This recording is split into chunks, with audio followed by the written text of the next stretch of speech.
ఒక ప్యాన్లో ఆనియన్స్ ఉల్లి పేస్ట్ అన్నీ కలిపి మిక్స్ చేసి వేసి ఫ్రై అయ్యాక కొంచెం ఎర్రగయ్యాక అల్లం వెల్లుల్లి పేస్ట్ వేసి మిక్స్ చేసి లివర్ వేసేసేయాలి. దాంట్లో లివర్ వేసినాక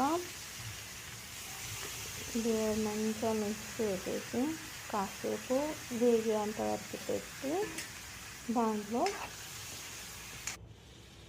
కారం, ఉప్పు,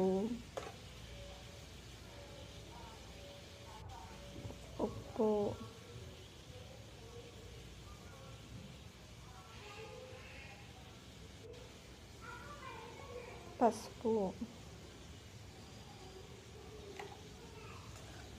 వేసి మంచిగా మిక్స్ చేసుకొని కాసేపు వేగనివ్వాలి. వేగాక కొంచెం మసాలా వేసేసుకొని రా మసాలా, కొత్తిమీర వేసుకొని మంచిగా మిక్స్ చేయాలి. మిక్స్ చేశాక వేడి వేడి liver ready. So delicious food మనం తినేద్దాం. ఇది మీరు ట్రై